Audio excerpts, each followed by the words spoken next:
Hi. నమస్తే. చిలుకూరు బాలాజీ టెంపుల్‌కి సంబంధించిన ఒక వివాదం అయితే మనం గత 2, 3 రోజుల నుంచి చూస్తున్నాం. దాని గురించి అక్కడ జరిగిన అసలు వివాదానికి కారణం ఏమిటి? అనే విషయాలు తెలుసుకునే ముందు మనం ఒక వ్యక్తి గురించి తెలుసుకోవాలి. అతనే మన స్టోరీలో ప్రధాన పాత్రధారి.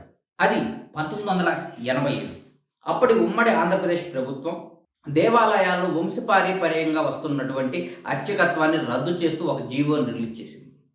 దానిని వ్యతిరేకిస్తూ సుప్రీంకోర్టు వరకు పోరాడి చట్టరీత్యా దాని మీద గెలిచి కొత్త మార్గదర్శకాలను విడుదల చేపించుకున్నాడు ఒకే ఒక్క పూజారి. ఆయన పేరే సౌందర్యరాజన్. మనం చెప్పుకోబోయే స్టోరీలో హీరో యొక్క తండ్రి పేరు. ఆ తర్వాత 1995 సమయానికి చిలుకూరు బాలాజీ టెంపుల్‌కి భక్తుల తాకిడి ఎక్కువైంది. దీంతో తిరిగి గవర్నమెంట్ ఈ ఆలయాన్ని యాదగిరి గుట్టకు అనుబంధ ఆలయంగా మార్చాలని నిర్ణయించుకుంది. ఆ సమయంలో సౌందరరాజన్ సుప్రీంకోర్టు ఇచ్చిన మార్గదర్శకాలను చూపిస్తూ వాళ్ళని వాదించాడు. ఆ వాదన జరుగుతున్న సమయంలో ఒక అధికారి ఇలా అన్నాడు, సౌందరరాజన్ గారు, మీరు గొప్పవాళ్ళు, మంచివాళ్ళు. ఎన్నో ఏళ్లుగా చిలుకూరు బాలాజీ టెంపుల్ని వంశపారంపర్యంగా నిర్వర్తించుకుంటూ వస్తున్నారు. కానీ మీకు ముగ్గురు కొడుకులు. వారు ముగ్గురు ఇంజనీర్లు, మంచి ఉద్యోగాల్లో స్థిరపడిపోయారు. మీ తర్వాత వాళ్ళు అంత మంచి జీతాన్ని వదులుకొని ఈ అర్చకత్వానికి రారు, స్వామివారి సేవ చేయరు కదా! అలాంటప్పుడు మీకెందుకు ఈ వారసత్వం, ఈ ఆరాటం, ఈ పోరాటం అంటూ కొన్ని చురకత్తుల్లాంటి మాటలు వదిలారు. ఆ సమయంలో అక్కడే ఉన్న అతని కొడుకులకి అవి కొరడాల్లా అనిపించాయి. అందులో ఒకతను గట్టిగా నిర్ణయించుకున్నాడు. ఎలాగైనా సరే మా నాన్న వారసత్వాన్ని నేను రక్షించుకోవాలి. చిలుకూరు బాలాజీ దేవస్థానంలో నేను అర్చకత్వం వహించాలంటూ అప్పుడే ఒకతను గట్టి నిర్ణయం తీసుకున్నాడు. అతనే సౌందరరాజన్ రంగరాజ్. మనం కథలో చెప్పుకోబోయే కీలక పాత్ర. 1998, 99 సమయంలో సంవత్సరానికి 10 లక్షల జీతం. అలాంటి జీతాన్ని, అలాంటి జీవితాన్ని వదిలిపెట్టుకొని స్వామివారి సేవ కోసం, ఆచారాన్ని నిలబెట్టడం కోసం జాబ్‌ను వదులుకొని అత్వానికి దిగి హారతిపళ్ళెం పట్టుకున్నాడు రంగరాజన్ గారు. ఆ ఒక్క సంఘటనతో ఆయన జీవితం మొత్తం తలక్రిందులైంది. అప్పటి వరకు లక్షల జీతం, కొడుకులను పెద్ద పెద్ద ప్రైవేట్ పాఠశాలలో చేర్పించిన అతను ఒక్కసారిగా అర్చకత్వానికి రావడంతో ఆర్థిక ఇబ్బందులు చుట్టుముట్టాయి. అయినా కానీ దేనికి వెరవకుండా ప్రైవేట్ స్కూల్స్ నుంచి వాళ్ళ పిల్లల్ని కేంద్రీయ విద్యాలయాల్లో చదివించుకుంటూ వచ్చాడు. నలుగురు 4 రకాలుగా అన్నా కానీ తను నమ్మిన సిద్ధాంతానికి, తమ వంశపారంపర్యంగా వస్తున్న వృత్తిని రక్షించుకోవటానికి అతను ఈ సంకల్పం తీసుకున్నాడు.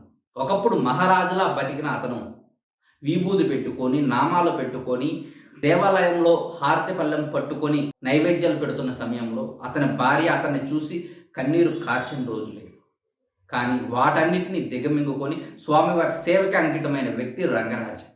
అప్పటిదాకా ఎంతో లగ్జరీగా బతికినటువంటి ఆ మనిషి ఎప్పుడైతే అర్చకత్వం స్వీకరించారో స్వామివారి నైవేద్యమే తన నైవేద్యంగా భావించి సకల సుఖాలు వదులుకొని స్వామివారి సేవకు అంకితమై చిలుకూరు బాలాజీ టెంపుల్ విశిష్టతను కాపాడుకుంటూ ముందుకు వెళ్తున్నాడు.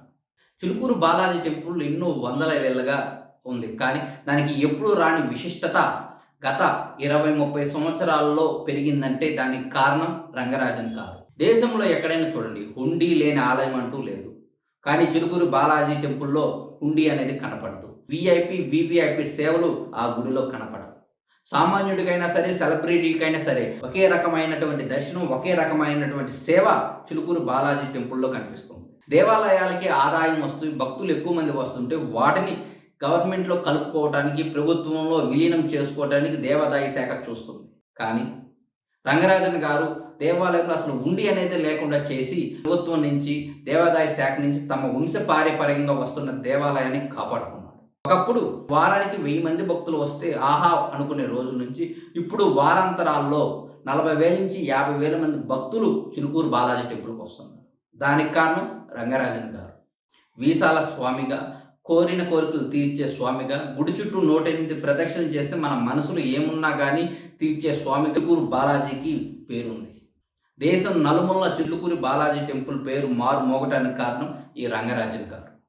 అలాంటి వ్యక్తి మీద రామరాజ్యం అంటూ, దండు అంటూ కొందరు హిందుత్వ సైకోలు ఆయన మీద దాడి చేశారు. వాళ్ళ సొంత ఇమేజ్ కోసం, డబ్బుల కోసం కకృతిపడే ఇలాంటి వాళ్ళు ఒక సైన్యం అంటూ ఏర్పాటు చేసుకొని రంగరాజన్ గారు లాంటి వాళ్ళని బంధించి ఆయన మీద దాడి చేయటం అనేది చాలా చాలా సిగ్గు మాలిన చర్య. అసలైన హిందూ ధర్మం అంటే ప్రతి ఒక్కరిని ప్రేమించటం అనే సూత్రాన్ని నమ్మి దానికి కట్టుబడిన వ్యక్తి రంగరాజన్ గారు. ఇక్కడ అందరికీ ఒక విషయం చెప్పాలి. ఒక సమయంలో ఒక దళిత సంఘం ఆయన్ని ఒక సమావేశానికి పిలిచారు. ఆ సమావేశంలో ఆయన మాట్లాడుతూ మునివాహన సేవ గురించి ఆ దళిత సంఘంలో ప్రబోధించాడు. మునివాహన సేవ అంటే శ్రీరంగపట్నంలో స్వామివారి దర్శనం కోసం ఒక దళితుడు ఎదురు చూస్తుంటే అతన్ని ఆలయంలోనికి రానివ్వకపోగా ఆ గుడి ప్రధాన పూజారి ఆ దళితుడిని గుడి బయట ఉన్నప్పుడు రాయితో కొట్టాడు. అతనికి రక్తం కారింది. అక్కడి నుంచి ఆ పూజారి గుడిలోకి వస్తే స్వామివారి విగ్రహానికి రక్తం కారుతుంది. దాంతో తన తప్పు తెలుసుకున్న ఆ పూజారి ఆ దళితుడిని భుజాలపై ఎక్కించుకొని గుడికి తీసుకొని వచ్చి స్వామివారి దర్శనం చేపించాడు.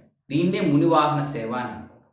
ఆ విషయం గురించి ఆ సమావేశంలో చెబుతున్నప్పుడు ఒక వ్యక్తి లేచి, మీరు కూడా ఆ విధంగా చేయగలరా? ఒక దళితుడిని భుజాలపైకి ఎక్కించుకొని స్వామివారిని దర్శనం చేపించగలరా అంటూ సవాల్ విసిరాడు.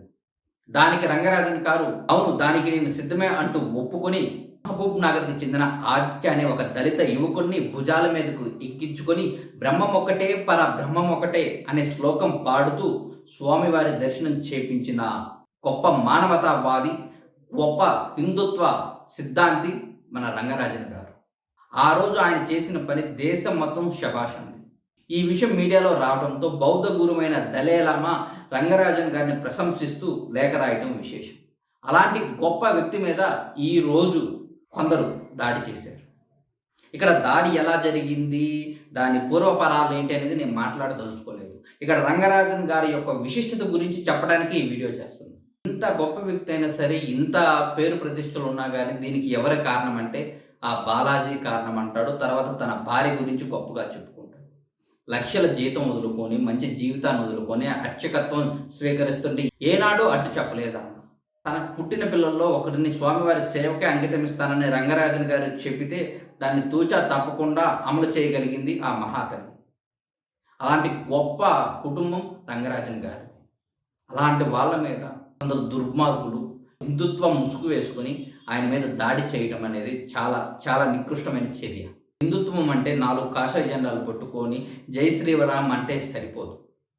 ప్రతి మతాన్ని తారతమ్య భేదాలు లేకుండా ప్రేమిస్తూ గౌరవిస్తూ ముందుకు సాగేవాడే అసలైన హిందుత్వవాది.